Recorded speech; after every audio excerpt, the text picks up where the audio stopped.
Hello everybody and welcome to Sword Art Online Alicization War of Underworld episode. I think we're on 19 of War of Underworld. Obviously I listed by Alicization, not War of Underworld. This week's episode, the boy was back. The boy was back in action. He was good. Also shout out to Yuki and Yu-Gi-Oh for putting in a shift as ghosts, you know, from beyond the grave. They are putting in one hell of a shift. What else happened? I'm a bit confused because it seems like we're heading to the final battle, but we've still got 4 episodes left, which is, you know, it literally can't. They said they got 10 minutes, so at most you could probably squeeze 2 episodes into 10 minutes. I know it doesn't make sense, but it does. Anyway, let's get on with the episode proper from the beginning, see how everything went down. Let's do this.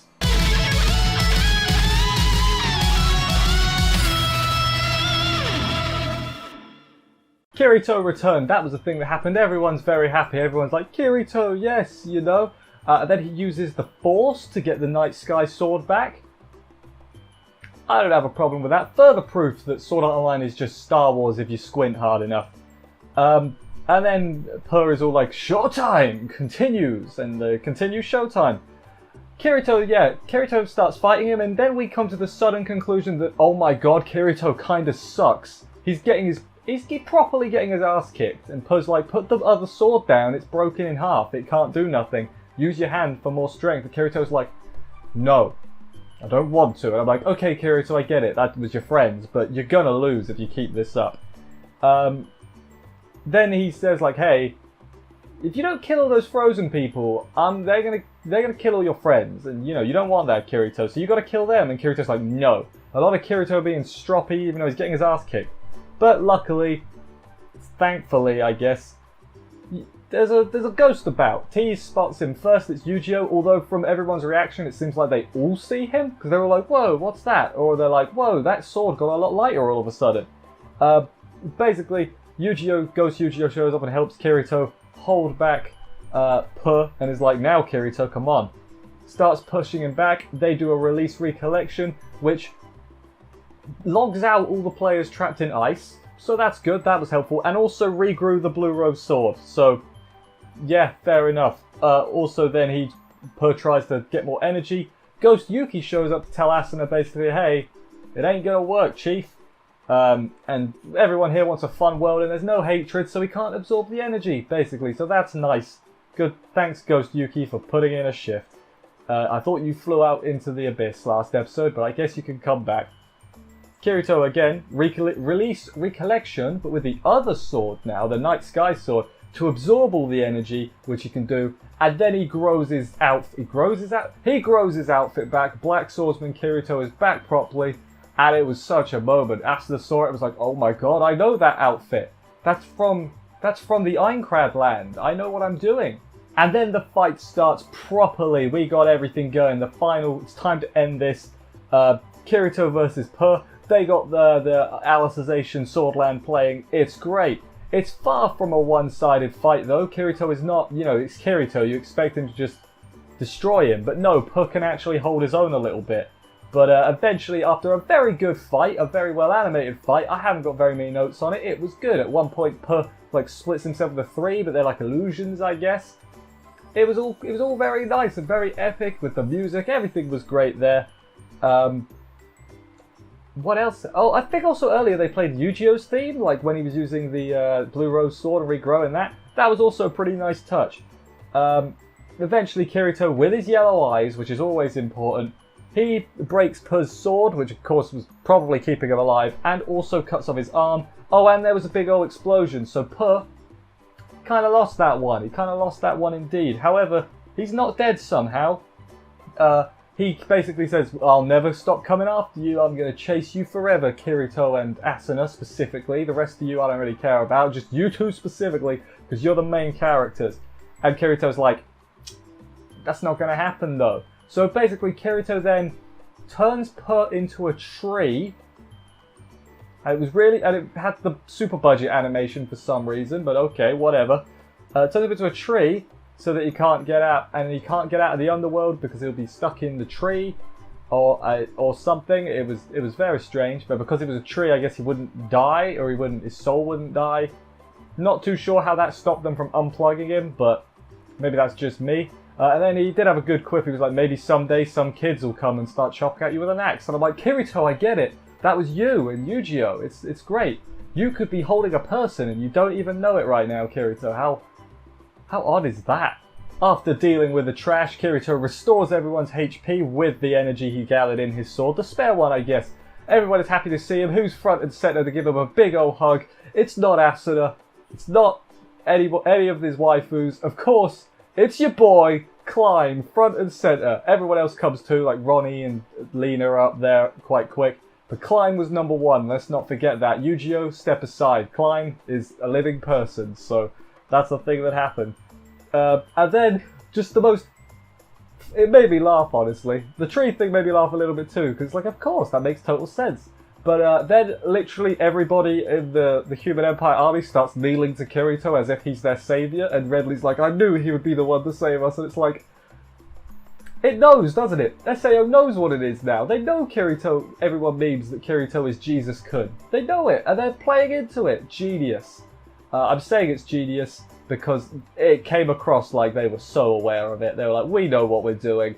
And that's fine. I quite liked it, to be honest.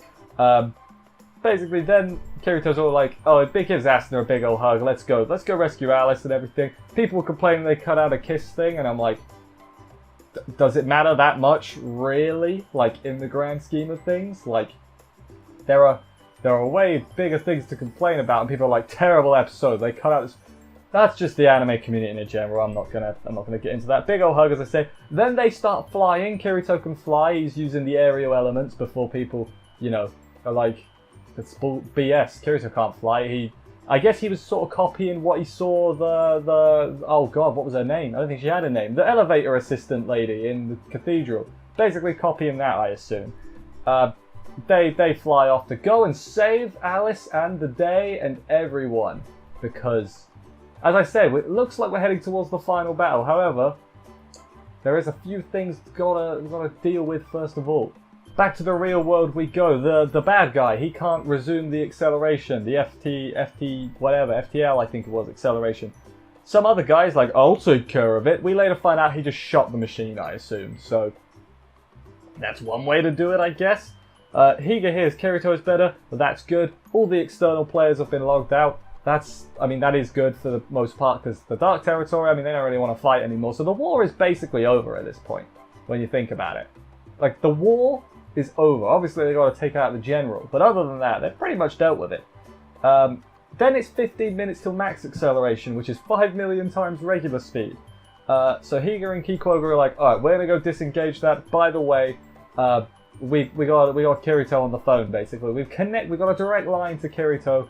I did that when I was down there dealing with the slime man. So we can talk to Kirito now in case you've got anything important to tell him, probably relating to the time. That'd be kind of an important thing to do. Kirito gets a call from Kikoga. Bear in mind, of course, Kirito is the only one that can hear him. Asuna cannot. He basically says, minimum time we can get you out, 200 years will pass in that world, which is way beyond what the soul can take. So please get out there before, before the time runs out. Also, don't kill yourself, because that's bad too. That also will not work properly, because you'll just be stuck in there with 200 years with no senses, basically. But you'll be like, oh, I don't know if they would be conscious, but you would be there. It's not as if you wouldn't be there. You would be there, Kirito. Which is pretty bad, because, you know, Kirito's like, crap, man, I just woke up. I don't want to go back to the void for 200 years. Also, yeah, your soul will probably be broken. That kind of stuff too. You got 10 minutes left, basically. Have fun. I'm just sitting here like, we got 4 episodes left. So logically, they should deal with it in half an episode and then get out. So, considering I don't think that's going to happen, quite frankly, I guess that means Kirito and Asuna are dead, basically. So, bye then, guys. Kirito also doesn't tell Asuna any of this. He basically said that he said, hurry up. And it's like, I feel like you should say something about the whole, hey, we could, like, have our souls broken kind of thing. But maybe that's just me. Asuna doesn't need to know, obviously. She's not important enough in Kirito's eyes. I'm just joshing at this point. I'm being a bit of a dick. But, yeah, probably should have told her that. Probably should have told her that indeed. Up next we go to Alice. Remember her? It feels like a decade since we've seen her. She says goodbye to the dragons because she's about to log out or fight Subtilizer. Probably that second one, knowing what she's like. And then her dragon has some tears, but the dragon is like, nah man, I'm not gonna listen to you and go get a family in that. We're gonna fight him instead. And they do, they try and fight Subtilizer, end up getting fried a little bit. But before they could get properly killed, who shows up in the most effortlessly badass pose possible? It's bloody Kirito. I don't know where he put Asuna, but Kirito shows up and he's got his arms folded like, I'm about to wreck you. And that's basically what it was. I don't know what pose that was, but it did make me chuckle a little bit. I'm like, that's so not Kirito. But it's awesome at the same time. Again, it's just Kirito leading to, I am God, bitches, bow down. And that's basically what it was. Yeah, that's about to happen. Final battle's about to begin. It was sort of cool. Alice got all teary when she saw Kirito. She was like, that's the Kirito man. I know that one. And that was the end of the episode. So, I liked it. I liked it a lot just because it's nice to see the boy back and doing things. It's nice to see he's got lines, you know. I'm sure matey boy, Matsuoka, was very happy to have some lines for Kirito this time. It has been a while after all. But yeah, it was a very solid episode in my opinion, just seeing Kirito do cool things.